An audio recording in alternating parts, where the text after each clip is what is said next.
We're talking about why there is a difference in perception or approach to sufferings by a devotee and by another person who is a non-devotee. So there is an analogy in this respect that sometimes, if a road is rough and a person is traveling on a bicycle or maybe a rickshaw, the road is bumpy, he will have lot of, hurts and lot of bumps and all kind of discomfort. But a person who is traveling in a luxury car will not be feeling so much of pain or suffering due to those rough roads. Similarly, a devotee who is in Krishna consciousness, his approach towards those miseries and sufferings is different as compared to the. And second issue comes that why yes, we were here. So we were talking about Vedic sadhana bhakti. So as I mentioned, there is no natural attraction or natural affinity or spontaneous natural love that should come. This is our basic nature, natural attraction. But because there is a instruction from scriptures, injunctions, or from guidance or instruction orders from our spiritual master, because or we are asked to do something like attending Mangala Aarti in the morning, getting up at 4 in the morning or early, and then doing 16 rounds of japa, keeping fast and all those things. So sometimes it may seem superfluous, but gradually when does one follows, it becomes a habit, and habit becomes our character. Lord Krishna has in chapter number 5 said, habits become, but accumulation of habits form our character, and character decides our destiny. So when we keep on practicing, this, sometimes we start getting rasa or some kind of enjoyment or some kind of bliss or happiness in transcendental happiness while doing so. So that is what is happening after starting Vaidhi Bhakti, Vaidhi Sadhana Bhakti. So here, another example that our while doing our regulated sadhana bhakti or Vaidhi sadhana bhakti, there should be no artificial attempt or mechanical attempt to it. We should do with a focused attention, and particularly the chanting is, so far as chanting is concerned, chanting should be loud. Loud means that we are doing Shravanam and Kirtanam both also. And in Krishna consciousness, as just in contrast to Pancharatra Vidhi, in fact, the focus is on hearing and Kirtanam only here. And that is the most purifying exercise so far as we are concerned. So, and why we are not able to have bliss initially or happiness, the main reason is that we are materially contaminated. And example analogy is given with a rusted iron rod. Rusted iron rod, cannot pick up iron particles because it is rusted. It has lost the magnetic property. So when we become purified, that is, that rust of material is removed from our and this contamination goes, then we develop pure quality of iron, and then we get attracted to Krishna's. So about Shravanam, let us talk about Shravanam and Kirtanam. Now Shravanam is, how can we do? Shravanam we can do by chanting. Shravanam we can do by reading of Srila Prabhupada's books. Reading is also part of Shravanam. Reading basically falls within the category of Shravanam also. So reading Srila Prabhupada ki books, then Vani, and then recorded messages, all these become part of our hearing or Shravanam processes. Then we, in fact, we must have, then we developed some kind of conviction that Ishvara Param Krishna Satchidanand Vigraha Anadi Radhi Govinda Sarva Karanam. This kind of concept gradually develops when we are establishing Vedic Bhakti. So then second is type of sadhana bhakti is raganuga, spontaneous or development devotional service, and that is Delhi chapter. So there is a natural attraction to please Krishna. Normally what we are doing, we are pleasing our senses only. But if we dovetail all our activities, day-to-day activities, for Krishna, for the pleasure of Krishna, for the sense satisfaction of Lord Krishna, then it becomes Raganuga Bhakti. Then we get at the present, as I just mentioned, because we are doing it because we spiritual master has said. And then Pravritti Nivritti, he has also told us that what we should do, what we ought not should be doing. So this is what is mentioned about the sadhana bhakti. So sadhana bhakti here too, Vedic sadhana bhakti, following the as per the instructions of the spiritual master or our senior Vaishnava, and or as per the injunctions of the scriptures. So we are just following rules and regulations. We are not developing that natural love or natural spontaneous love or attraction towards Krishna. So, and essence of Krishna, ultimately, when we get inspiration from scriptures, we get some knowledge by reading them, by hearing our spiritual masters, our teachers, then we develop some kind of attraction towards Krishna. So, inspiration either to do Vedic Bhakti or Raganuga Bhakti, that is how it develops. So, indeed, the essence of basic all this exercise of Vedic Sadhana Bhakti is to develop love for Krishna and always remember Krishna and never forget Krishna. And also Anya Abhilashita Sunyam, that is, there should be no other desire than pleasing Krishna, neither Gyan nor Karma, everything which is anukulin or favorable to Krishna, that kind of activity. So this definition of Vedic sadhana bhakti is given here: when there is no attachment or no spontaneous loving service to Lord and one is engaged in Lord's service simply out of obedience to the order of the spiritual master or in pursuit of the scripture, then it becomes, this is definition.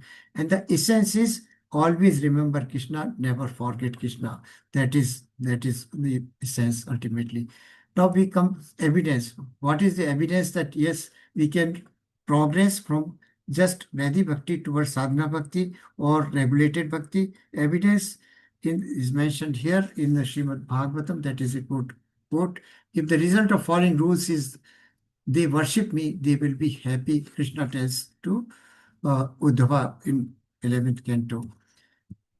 Thereafter, another evidence is also given that all the four social orders must try to satisfy Krishna, who is the supreme enjoyer, or Chamsa Muni is telling us Srimad Bhagavatam, 11th canto, 5th chapter, verse 2 and 3. And what are those four social orders of our society, which Lord has created?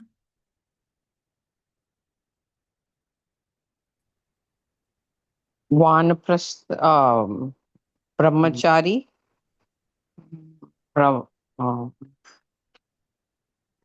just a second.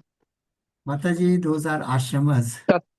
Okay, yeah, Kshatriyas, Brahman, Kshatriya, Vaishnav, and Shudra. Yeah. So these are four social orders of society, and who created them? Krishna. What is the verse in the related verse in Srimad Bhagavad or this Bhagavad Gita? Gunas. Anyone? Is it Chatur, Chaturvida Bhajanti? Chaturvarnam, Maya system, Good Karma Vibhagsha. Lord Krishna has created this social order. And who are those? First is Brahmana, second is Kshatriya, third is Vaishya, and fourth is Shudra. So all the four social orders must try to satisfy Krishna. The purpose of creation of these four social order is self-realization, knowledge and detachment ultimately in the ashram order. So in Varna, what is the role of this Brahmana? Brahmana has got 9 duties, Kshatriya 7 duties, then Vaishya has given, scriptures say that Vaishya has 3 duties and Shudra has got only 1 duty. And the prime duty of Brahmana is being well versed in scriptures, establishing methods of learning himself and then teaching others the methods of devotional service, accepting and giving alms of charity. But the main function of Brahmana is complete control over senses and mind. And Kshatriya, the main function is giving charity. and she should never accept charity. And so far as Vaishya is concerned, Vaishya has got three functions. First is protection of cow, second is agriculture, and third is distribution of food. And fourth is Shudra, and his only function is to serve all the three orders of society. But the process of, by practicing scriptural injunctions, all varnas, all four Kshatriya, Brahmana, Vaishya, and Sudra can do self-realization, and they can rise to the state of Vishuddha Tattva, or beyond mode of goodness. So the purpose of all purificatory processes in these four varnas is to please Krishna ultimately. So that is mentioned here as evidence, and it is from Shastras. If one regularly executes such service unto Supreme Personality of Godhead under direction of bona fide spiritual master, then gradually he rises to the platform of serving in pure love of God. This is from Narad Pancharatra. So now, under service unto spiritual master, if one regularly executes such service unto spiritual master, what kind of service? The service as prescribed in Vedas for different kind of social orders, varnas. So that has to be carried out under direction of bona fide spiritual master. But who is a bona fide spiritual master? What is the definition of bona fide spiritual master? Anyone can answer? Who follows his guru and repeats him. He is from disciplic succession. Yes, very nice. Then He passes credit to his guru, never takes his person doer. and or add something more. So anyway, he is well versed in, first from disciplic section. Second, he is well versed in scriptures and injunctions of scriptures. Thirdly, he has firm faith in Krishna. Fourthly, there is no material entanglement. Fifthly, he always considers himself as servitor, eternal servitor for Lord Krishna. So these are basic qualities of spiritual master, and he is able to guide others also, and he has got unflinching faith also. Right. So these are qualities of a spiritual master. So such a bona fide spiritual master, under whom if we practice Vedic sadhana bhakti, then we have a chance of advancement. Now, why we do not have, but we have an inherent tendency, like of we are eternal servitor of Lord Krishna. Jivira Swarup hoye Nitya Krishna Nitya Dasa. We are eternal servitor. We are part and parcel. We are detached because of our desire to enjoy material world independent of Krishna. That is why we are here, right? So that desire which was there for enjoying independently, that has to be dovetailed with Krishna's desire. If Krishna doesn't want us to be here, he wants us to be there with him. So we have, as I mentioned, inherent tendency to love and to be loved. But this tendency to love is misdirected. It is not directed towards Krishna. So that we have to develop by practicing Vedic sadhana bhakti, right? So this is so much is about Vedic sadhana bhakti and fruit of Vedic. Now chapter 3, this was just a revision. Now we come to chapter 3. So eligibility of the candidate for accepting devotional service. So what is the eligibility? This chapter deals with first is eligible. Who is eligible to practice sadhana, Vedic sadhana bhakti or sadhana bhakti as such? Is there any eligibility essential? What is your opinion? Prabhuji Mataji's?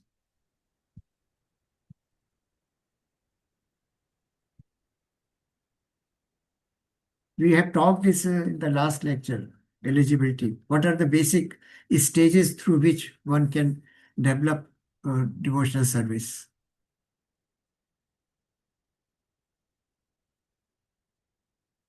Remember, Shraddha, Sadhu Sangha? Dinasraya. Yeah. So first eligibility. Anarthana. Yeah, we will not go to that far. Just Shraddha. first eligibility is attraction towards Krishna. And how does attraction comes? Attraction comes by association with pure devotees.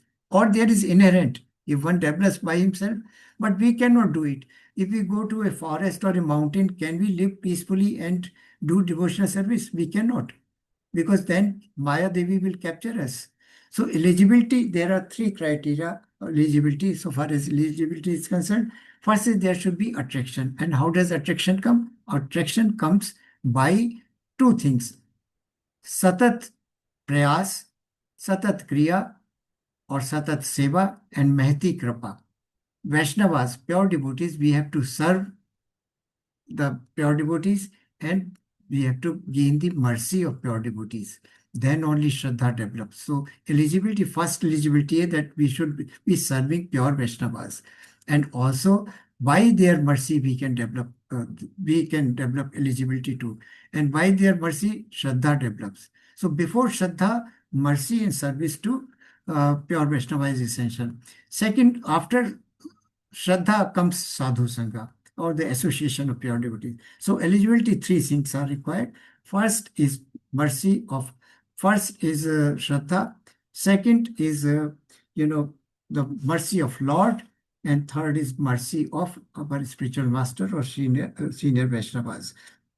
So attraction to Krishna and association of pure devotees, and third is mercy of Lord. So that is the greatest fortune for developing sadhana bhakti. So is knowledge and renunciation needed? What do you think? Do we need jnana and vairagya or detachment for doing devotional service in this material world? Automatically follows if we do devotional service. It follows, yes. But in fact, no knowledge and renunciations is required basically for doing devotional service. Everybody is not, a laureate or not a very knowledgeable person, but is still a very great devotee.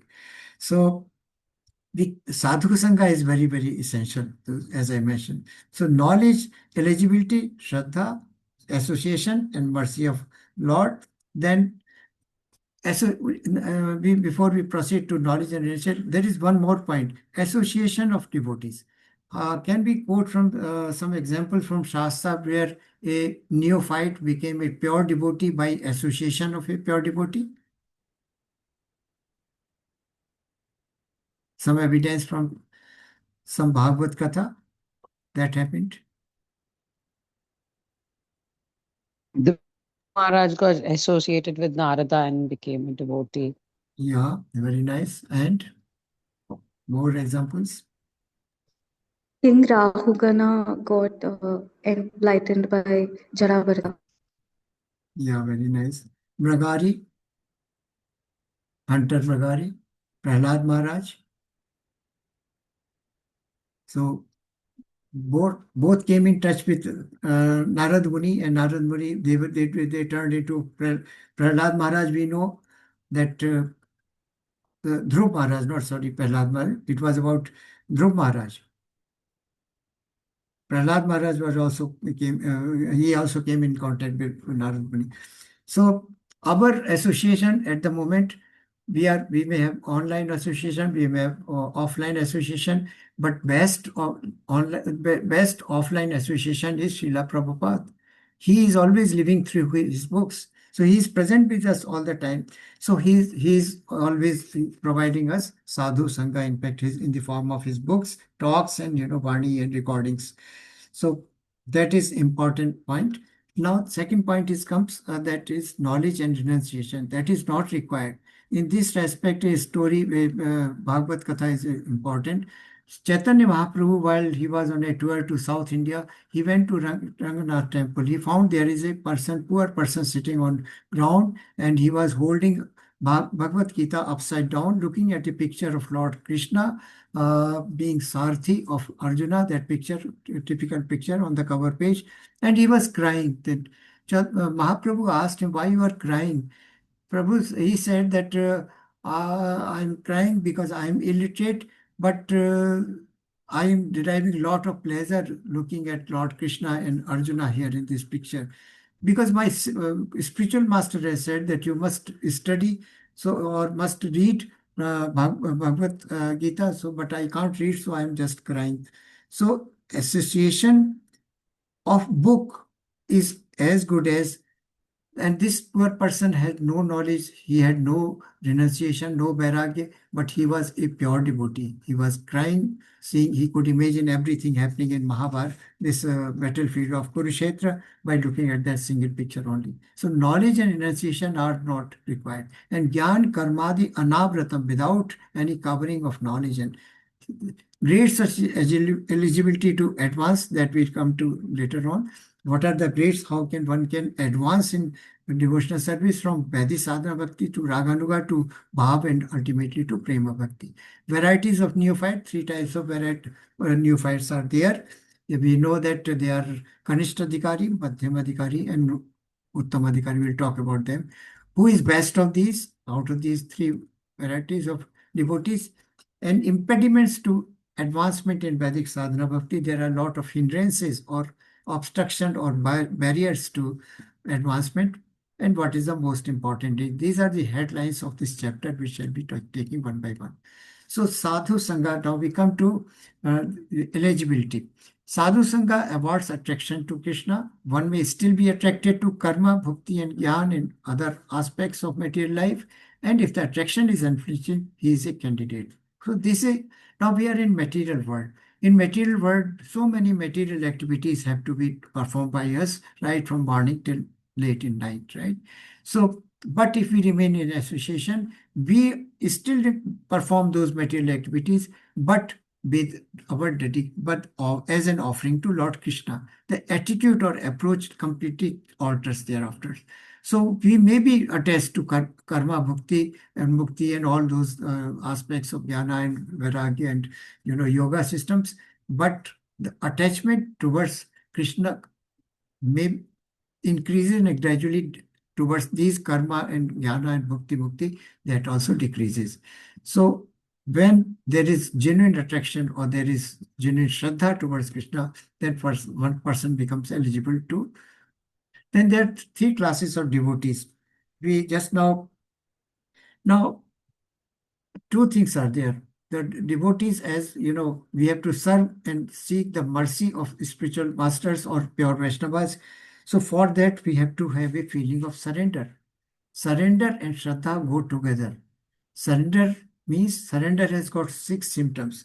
First is completely acceptance of all that is favorable to devotional service, negation or foregoing all those activities which are unfavorable to, and then a firm faith in Krishna, that avashya rakshave Krishna, that Lord is our protector.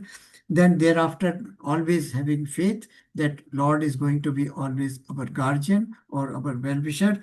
Then self atma nikshep, this is called as self-surrender. And last is karpanyam or humility, or always have a feeling that I'm poor, I'm debilitated, I'm dependent on Krishna. So this kind of 6 feelings, when this surrender symptoms appear, then Shraddha develops basically. So we have to do all things which are favorable to Krishna. Unfavorable things, they must not be performed. So 3 classes of devotee we will discuss. Now first is Uttamadhikari. So instead of Uttamadhikari, let us go to the last one, that is a Kanishtadhikari. Now most of us fall in this category. Kanishtadhikari, he has got weak faith. He doesn't know that Krishna is Supreme Personality of Godhead, and by virtue of instructions from his superiors or his spiritual masters or scriptural injunctions, he is just following certain Vedic sadhana bhakti. So, but he is worshipping. He is the Kanishtadhikari, and but he is not well versed in scriptures. Now, as a result, he cannot put forward evidence or arguments before non-believers that Krishna is Supreme Personality of Godhead. And he is a fence-sitter. Sometimes if a strong opinion comes from other party, then he is influenced and he feels, yes, this path is correct. Krishna consciousness is not. So he is basically a mature person, not well versed in the scriptures, no firm faith, a fence-sitter, can't put strong evidence or arguments in favor of Krishna being Supreme Personality of Godhead. And the second category is that of Madhyam Adhikari. Madhyam Adhikari is a middle stage. Madhyam Adhikari has firm faith that Krishna is Supreme Personality of Godhead, but he knows scriptures, but he cannot put forward arguments or evidences in favor of his convictions. And sometimes he fail also. So this is his status. And if he establishes himself firmly in faith, then he has a chance to rise to the Uttam Adhikari under guidance of a bona fide spiritual master. So he has a faith. So this is Madhyam Adhikari, and thereafter comes Uttam Adhikari. Uttam Adhikari he is the topmost category, expert in scriptures. He has firm, unflinching faith that Krishna is Supreme Personality of Godhead. He is expert in defending bhakti. He has a good presentation. He can put arguments, decisive arguments from scriptures and other Vedas, and argue that Krishna is Sarv Karana Karanam, that Krishna is Anadi Adi Govinda, as his Supreme Personality of Godhead. And he is well established in path of devotional service. And one most important quality of Uttam Adhikari is that he sees everyone equal. He does not differentiate anyone. He doesn't differentiate between a Brahmana, a cow, a elephant, or a dog eater, or a Brahman. Everybody is equal to him. So you will remember in Bhagavad Gita, there is in chapter 5, Vidya Vinay Sampanne Brahmane Kavihastane, Shuni Chaiv Shapake Cha Pandita Samdarshana. He is a Pandita Samdarshana. He looks at everyone as equal because he doesn't look at the material body of the person. He looks at the soul and super soul, presence of super soul in that person, that living entity, not human beings only. Everybody in tree, in ant, in a dog, eater, everybody is equal to him. So he is strictly established in the path of Krishna consciousness. And the best example we have before us, Srila Prabhupada ki jai.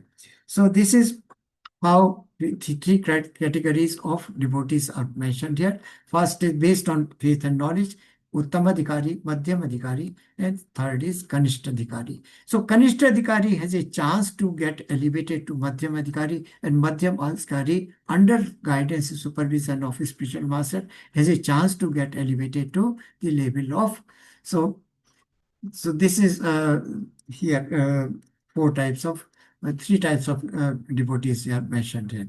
Now in this picture you can see that there are four divisions of people are also. What are those four divisions of people? Bhagavad Gita, we have all of read about it. What are those four categories of people who are neophytes and they are working for directly or indirectly for Krishna consciousness?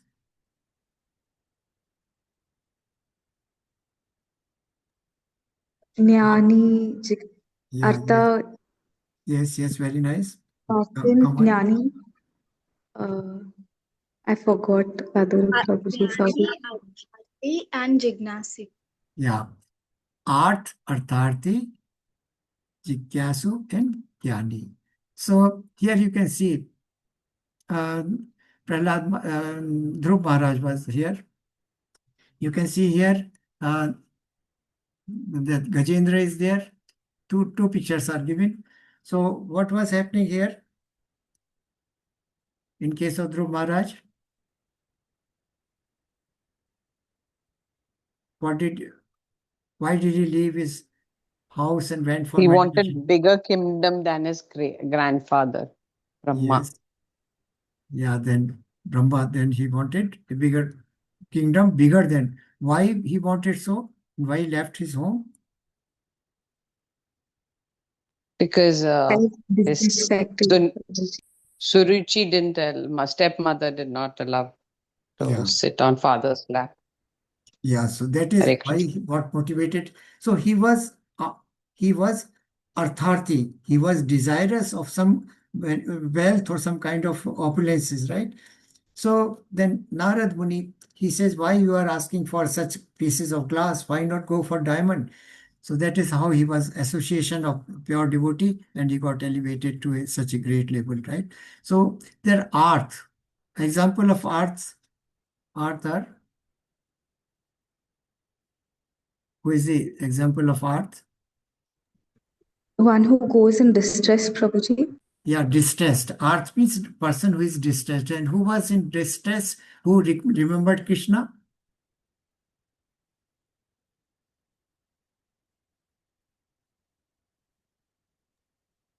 Draupadi, Prabhuji.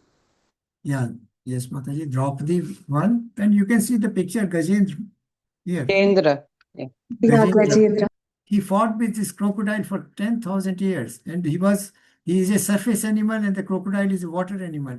So he was in panic, great, and he remembered, not remembered, he was in earlier life was a pure devotee, but because of certain curse, he became like this. But he remembered Krishna when he was in distress, great distress, lot of thousands of years of suffering and struggle.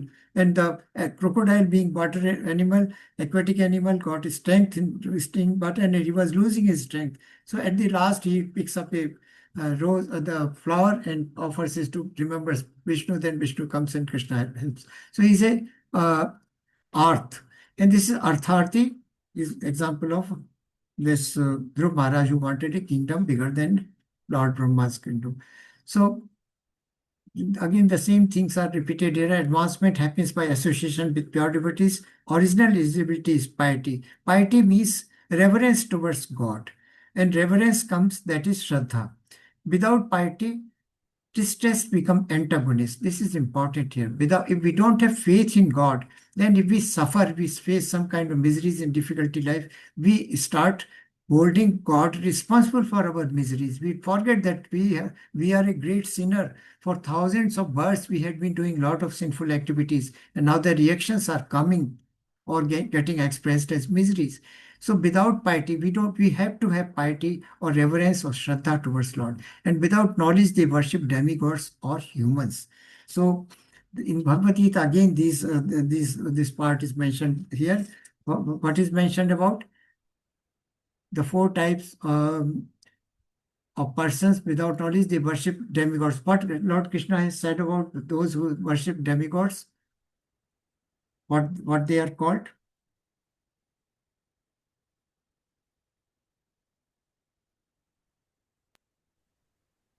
Is it Moda, Naradama? No, Mataji, we are talking something different. Uh, Those who worship demigods, Demons. those One minute. Alpamedhasas. Lord Krishna has called them Alpamedhasa, low people of low intellect. Because they forget that whatever the benedictions these demigods are granting, they have to seek sanction of Lord Krishna before granting, and they are antpat tu phalam tesham. Those benedictions, they are not permanent, they don't last long. So without knowledge, they worship demigods. So those Alpamedhasa, Lord is called. Merging or becoming God, another materialistic idea. So merging, now yogis want to merge into the Brahma Jyoti. They do not want any activity. They do not enjoy any rasa. They do not enjoy the rasa of doing pure devotional service to Lord Krishna. So they want to merge in the Mayavadis, or they want to gain peace for self. It is also a material peace. It is a material peace in that sense. They want merger will provide them satisfaction or self satisfaction. So it becomes a material idea. Even the Mayavadis, and whenever their punya karmas are finished, they ultimately revert back to cycle of birth and death. So merging is also not, but only pure devotees, they want to serve Lord Krishna through. So merging is a not activity, devotional activity. So here devotional activity is listening to Srila Prabhupada, rendering devotional service by way of developing Vedic sadhana bhakti, then sadhana bhakti, raganuga, and the bhav and prema bhakti. So Now then we come to next part, that is perfect spiritual concept. What is perfect spiritual concept? So we talked about three types of happinesses: material happinesses, then we talked about spiritual happinesses, and then we talked about happiness related to pure devotional service. And what is perfect spiritual concept?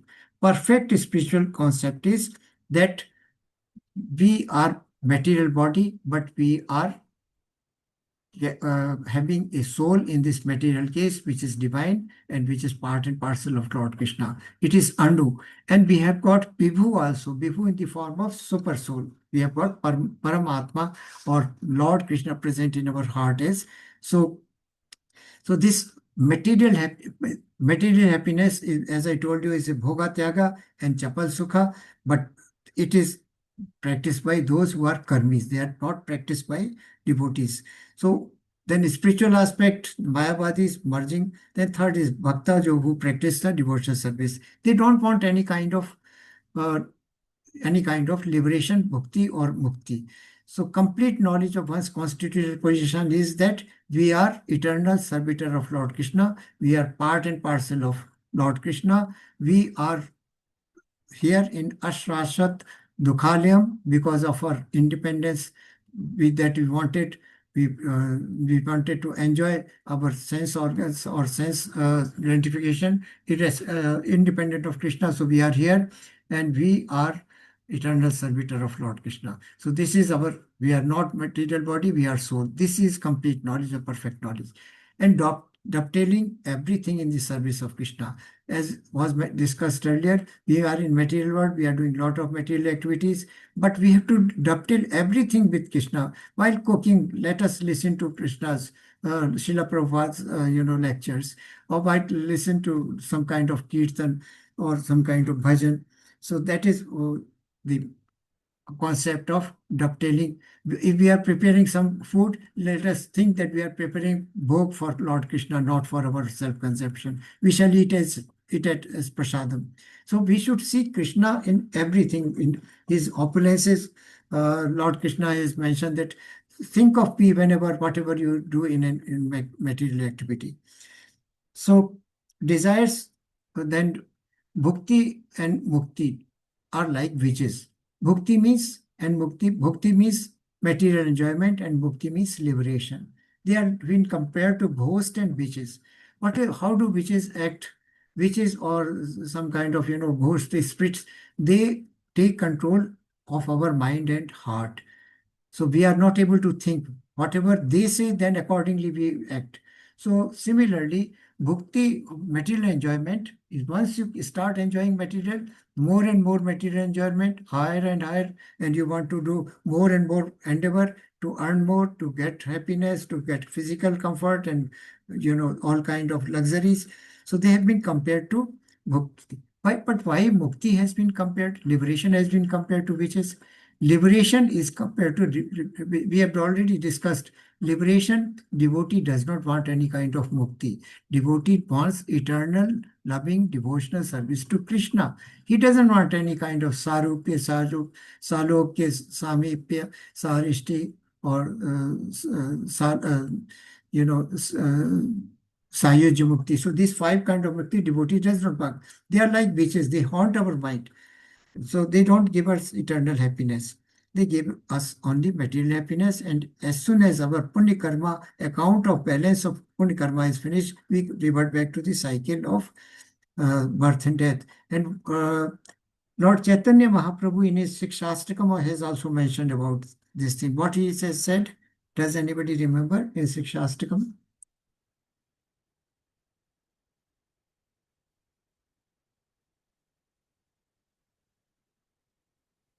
न धनम न जनम न सुंदरीम कविताम जगदीश कामये मम जन्मानि जन्मिनीश्वरे भवता भक्तिर अहेतुकी त्वयि. I don't want followers, I don't want money, I don't want repeated births, I don't want any beautiful ladies. I want only Lord Krishna. I want life after life, birth after birth. I want to serve you.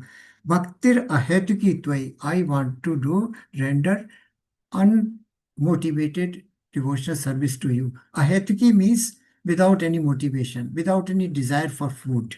And similar thing has been mentioned in Srimad Bhagavatam, first canto, chapter 2, Sabai Punsham Paro Dharmo, Sabai Punsham Paro Dharmo, Yato Bhaktir Adhokshje, Ahetuki Apratihata Yayatma Suprasidhati. What is it said? That it is a constitutional duty of all living entities to render pure devotional service to Lord Krishna. And what kind of pure devotional service? Ahetuki apratihata. Ahetuki means unmotivated, not with a desire to gain something out of doing this devotional service. Apratihata means uninterrupted. Always remember Krishna, never forget Krishna. Ya atma suprasidhati. That means that sorry, my video was off. So, Atma Suprasiddhati. That means that devotional service which gives pleasure to the soul. And so, who gets the pleasure to the soul? And by pleasure to soul means pleasure to Krishna. So, that is what is mentioned by Chaitanya Mahaprabhu in Shikshastakam. So, divine, this is because bhukti and mukti, one is engaged in bhukti, material enjoyment and desire for liberation, then he is deprived of experiencing pure devotional service. So then we come to eligibility. Sorry.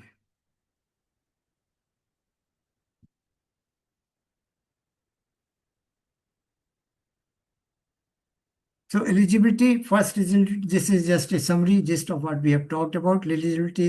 Eligibility means attraction to Krishna's service, then association of devotees we have mentioned, so with so many examples, and third is mercy of Lord. So these are three factors which are essential. First, Shraddha, second, Maiti Kripa, Sadhu Sangha, and third is Lord Krishna's mercy. Is knowledge and renunciation needed? It is not required.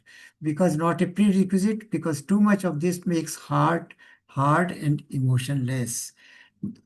Arjuna had a soft heart. Why Lord Krishna had? What were the qualities of Arjuna being selected as to listen Bhagavad Gita from Lord Krishna? Three or five qualities. What are those qualities in Bhagavad Gita? He was humble and meek. Humble and meek. Okay, then. He was a devotee and friend of Krishna. Very nice. First, he was devotee. Second, he was a friend. Second, he was a pure devotee. Third, he was kind-hearted, kind and soft-hearted. And fourth, he was a totally surrendered soul. In second chapter, he ultimately surrenders. Right? So, but if one has got lot of knowledge and lot of, vairagya, detachment, then he tends to develop some kind of self-pride. So they are impediment basically. It is not a prerequisite. A person who is, I gave an example of that illiterate person sitting in the Ranganath temple talking to Chaitanya Mahaprabhu. He was illiterate. He had no knowledge. He had no renunciation. He was just an ordinary karmi. But because he's a spiritual master, association of spiritual master, he had followed the order on looking at that Bhagavad Gita. So this is how this eligibility is defined. Three criteria: knowledge and renunciation is not required. Then comes the grades of eligibility to advance. How can one advance from Samanya Bhakti to Vaidhi Bhakti and ultimately Raganuga Bhakti, then on to Bhava Bhakti and lastly Prem Bhakti? In Vedic Sadhana Bhakti, service is by inspiration from Shastra and Guru, so faith and knowledge in scripture determine eligibility. So that is the categories here. The three categories we have discussed: Uttam Adhikari, Madhyam Adhikari, and Kanishta Adhikari. Their qualities are mentioned here. Their levels of faith and level of knowledge are mentioned here. So going back to the previous thing that four categories of Kanishta Adhikari we talked about. So varieties of neophyte, yes. So let us come to distressed. So who was distressed? Draupadi was distressed. Gajendra was distressed.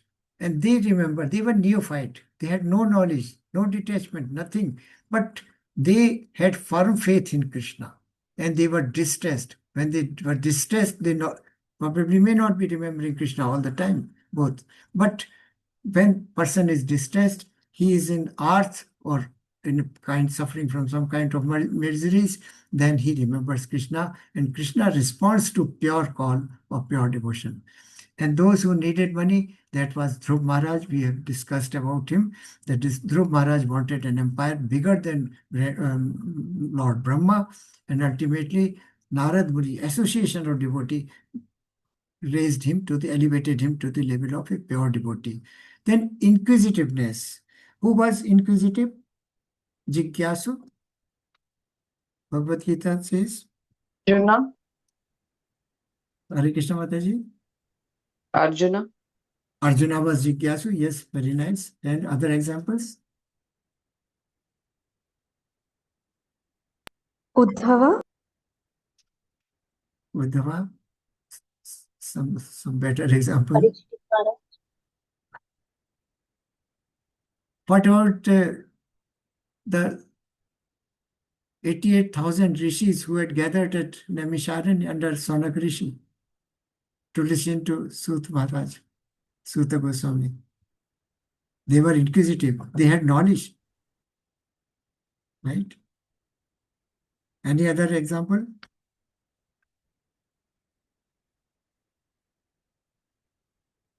So anyway, so these inquisitive, one who is curious to know about Lord Krishna, he possesses some knowledge, but he is a neophyte, Kanishta Adhikari. So sages at Naimisharan Tirth, and who are wise or Jnani, category of Jnani? This thing, inquisitive Parikshit Maharaj also you can tell. Yes, Hare Krishna. Parikshit Maharaj, yes, Sukhdev Maharaj, he was, Sukhdev Maharaj was a wise category, and inquisitive was Parikshit Maharaj. Yes, very nice example. Devahuti Maharani from Kapila Devahuti Dev. from Kapil Dev, those are also the examples from Shastras. So many examples. Then what about wise, Jnani?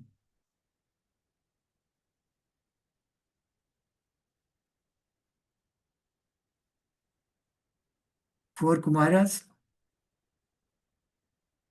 What is the name of four Kumaras? They are Manasputra of Lord Brahma. Sanak. Sanak, Sanatan, Yes. Sanaknanda, Yeah. Sadananda and Sadananda. Sanak, Sanat, Sanatan, and Sadanand. Four. Now they were Brahmavadis. They had a lot of knowledge, but they were not in devotional service. They were Mayavadis basically to begin with. So they fall in the category of wise persons. But how they became devotee of Lord Krishna? By smelling By smelling the tulsi. Yeah. And why? Where did they smell Tulsi leaves? Tulsi Maharani's leaves? Vishnu, outside the Dwar. Yeah, outside. So actually, they had gone to see Lord Vishnu, and Jai Vijay, the Dwarpal, the gatekeepers, they stopped them. Then they had an argument. Ultimately, Lord Vishnu comes out, and one more important thing is these four Kumaras never enter into the Vaikuntha, or they did never enter into the Vishnu Loka. They were at the gate only. And when Lord Vishnu comes out, and at his lotus feet, there is leaf for Tulsi. Tulsi Maharani is pure devotee of Lord Krishna. So she is always with him. And by smelling the Tulsi Maharani's leaves, they became transformed into pure devotees. So this is the story of Sanak. There are four Kumaras. And who is best of all these four categories of people? Inquisitive. No, Mataji, Bhagavad Gita, level 1, level 2, all through this I've been taught. Devotees of Krishna, Vaishnavas. Wise, the Jnani are most loved by Lord Krishna. So you will remember in chapter 7, Chaturvidha Bhajante Mam Jana Sukritino Arjuno. They are Sukritino. Then we'll talk about Duskritino also. Sukritino Arjuna, Arth Jigyasu Arthati Jnani Cha Bharat Varsha. So four categories, remember, these are neophytes who remember me. They are Sukritinos, they are pious people. And Gajendra was pious, because of his previous work. Draupadi was a devotee already. Dhruva was a pious person. Sages at the Naimishan, they were inquisitive to know more and more about. Four Kumaras were already devotees, they Brahmavadis, but they were in different esteem. But they were elevated to the level of Brahmavadis or Mayavadis. Then they became pure devotees. And who are those four Duskritinos who do not remember Krishna or who hate Krishna? Mudha. Mudha, yes, very nice. First category is Mudha. Foolish people, utterly foolish. Second, Naradhama, Naradhama. Maya, and Asura. Maya, Aparat Jnanam. Third category. First is Mudha. Second is Naradhama, lowest of the lowest persons. And third is Maya, Aparat Jnanam, those whose intelligence has been stolen by Maya or, material world. And last is Asuri Bhav Ashitam. Those have got demonic mentalities. So these are four categories of who will never remember Krishna. So who is the best of these? Wise are the best of these because they have already some kind of knowledge. They are not only inquisitive, they possess some kind of scripture knowledge. So they are considered to be the, but why they are considered to be the best people? What is the argument in this paper? Why they are considered to be the best amongst all the Because they only want Krishna. Yes, Mataji, very nice. They know they possess some knowledge of Krishna. Yes, and They only They can want differentiate and discriminate. yeah, they were able to discriminate good and bad, right?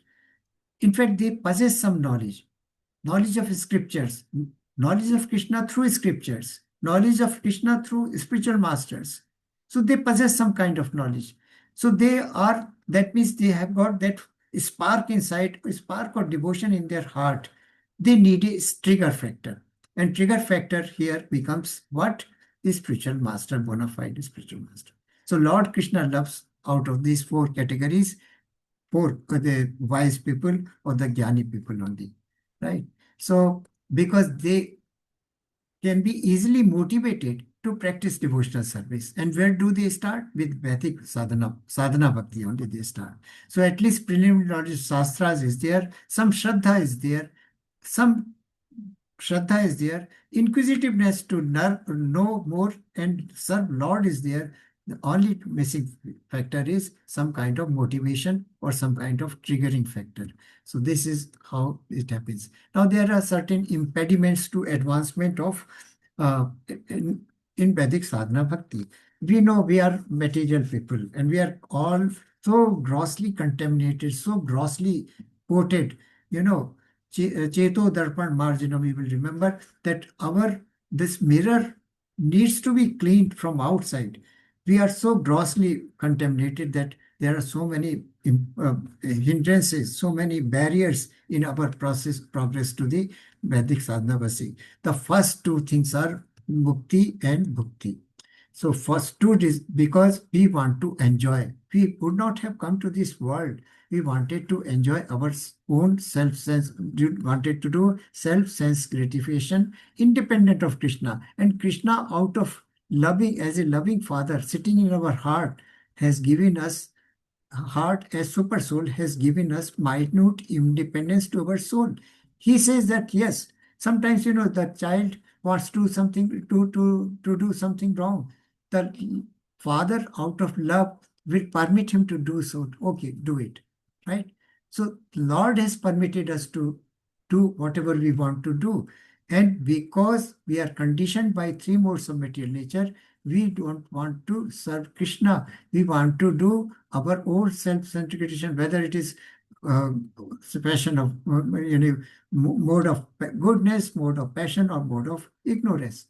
So we want to do material enjoyment, that is bhakti. So desire for bhakti, desire for material important, it has to be cut down if we want to advance in Vedic sadhana bhakti. So desire to cut, now we are in material world, we cannot cut our desires, but only we can direct our desires to service of Lord Krishna, right? So this can be done only by regular practice. Abhyas and Vairag, that is what Lord Krishna says. Arjuna tells in Bhagavad Gita that it is very difficult to Chanchala Mana Krishna. He says that my mind is so so chanchal, so flickering that I can control it. I can control the wind, movement of wind, but I can't control my. So what Lord Krishna says that Gyan and Vairag, practice, abhyas and Vairag, that you can control your mind. This is what the practice. So we have to direct all our material activities towards as a service to Krishna. Then liberation. The five kind of liberation, we have discussed these in details, that we want. Everybody wants mukti. You talk to a material person, oh, I'm fed up. I want now relief from this thing. I want liberation. I want complete mukti. But that is from material desires only.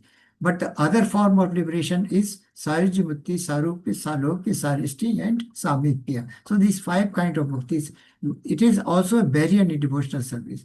We should not expect any or desire for any kind of mukti. We should work for devotional service. Let our devotional service, our thought, our feelings, our bhavana, let it be purified to serve Lord Krishna. So that is no desire for mukti, because there is no rasa, or there is no enjoyment or no relationship with Krishna if we go for mukti.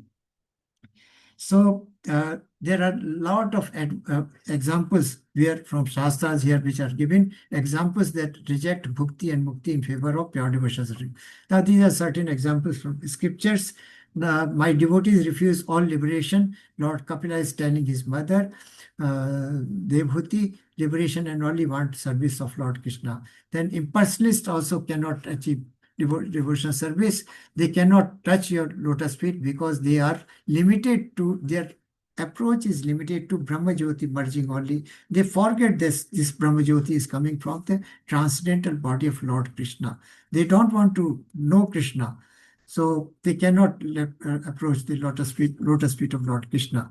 So thereafter, there is third evidence. Rupa Goswami compares with ghosts and witches. We have already talked about this analogy, that ghosts and witches, they take control of our mind and our heart, and we act as per their desire or their instructions. We forget our real nature, our real spiritual identity. So they have been, and they are again a barrier. Bilva Malkan Thakur's typical case, everybody knows that Mukti Devi was standing with folded hands outside his door and wanted to give liberation to Bilva Mangal Thakur. But Bilva Mangal Thakur took excuse and said that I don't want mukti, I want eternal devotional service. And a story of Bilva Mangal Thakur must be known to all of you, that he was easily attracted to women. He was so much attracted to his wife, and all those kind of things happened. Going to a house of cross. Thereafter, he went to Vrindavan. Vrindavan also, he saw a beautiful couple, start following them. Ultimately, he himself went to the couple's house and took the hairpin from the lady and pierced it both his eyes, so that he said that despite so many instructions and reactions, I am still after material desires of beautiful women. So he pierced, so that eyes are responsible. So he pierced his eye, made himself blind, and thereafter he started sitting at a place and singing glories of Lord Krishna. Lord Krishna, as a child, used to come to him to listen to his bhajan and kirtan. So this is Bilva Mangal Thakur story. Then she didn't want liberation. He wanted pure devotional service always. And Uddhava also says, I want unflinching devotion and faith. Chaitanya Mahaprabhu, we have already discussed, na janam, na dhanam, na sundarim, kavitam jagdish kamaye, janmani, mam janmani janmeshware, bhaktad bhakti rahayat ki twai. I want. Lord Kapil also tells Mother, my devotees are attracted to my beauty form, and I give them place in special bliss. Lord Krishna is my. So the most important need, therefore, is how to proceed in Vedic sadhana bhakti or sadhana bhakti. Two components. First, we have to start from regulated practice, and thereafter we have to rise to the level of raganuga bhakti. And how does Vedic sadhana bhakti? Three factors are essential. First is Vedic kripa and satat seva of pure devotees. That is how Shraddha develops. When there is Shraddha, there is attraction towards Krishna. When there is attraction towards Krishna, then there is mercy of Lord and also association of devotees, pure devotees that leads to help. So this is beginning of sadhana bhakti, Vaidhi sadhana bhakti. How can we advance in this bhakti? By maturing our, knowledge and faith in scriptures. Then sadhu sangha comes, and sadhu sangha, then anarth bhajan kriya, and thereafter bhajan kriya means as part of his scripture and faith and knowledge. So that is part of bhajan kriya. Bhajan kriya does not mean only singing kirtan and bhajan only. It also means gaining knowledge and faith in scriptures by by association of pure devotees. And thereafter third stage, the third is liberation from mukti and bhakti, complete negation of bhakti and mukti, only desire to serve Lord, or dovetail all our activities towards pure devotional service of Krishna, doing nothing for self-enjoyment or self-sense gratification, doing every kind of activity just for the sake of pleasure of Lord Krishna. So this is chapter 4. We will stop here. So some of the examples which I would like to mention here is about liberation.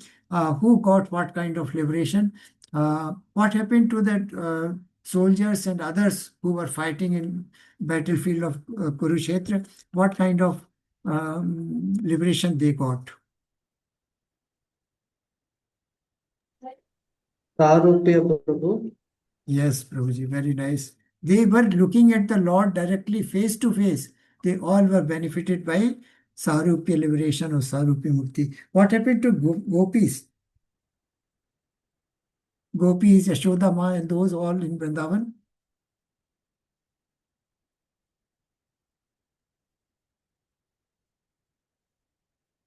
Any idea? They may be above the liberation. Yeah, wonderful. They got Vibhukti. Vibhukti is a stage above these 5 stages of liberation. So they got a special mercy of God, Lord Krishna. What about Arjuna?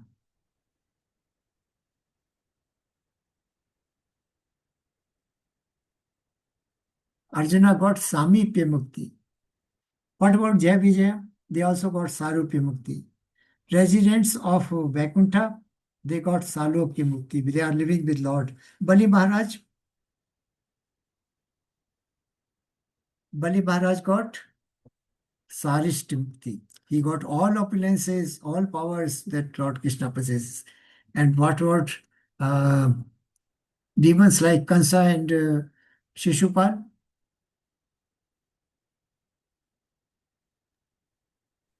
They got Sayujya Mukti. So, but pure devotees do not want any kind of bhakti. We come to end of chapter 3.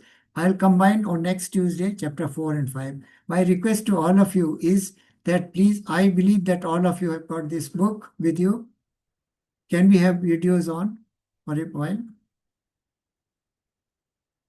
So do we have Nectar of Devotion book with all of us?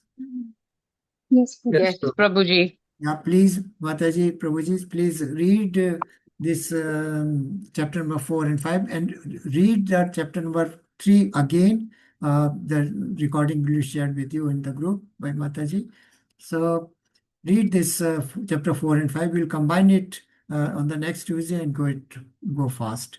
We will not go for recap of previous chapter because this has already been dealt with. I'm sorry there was power failure. We had disconnection of internet, helpless about it. So any doubt or questions you would like to ask? This is very important and very basic thing because this is where we are struggling at this moment, all of us. So,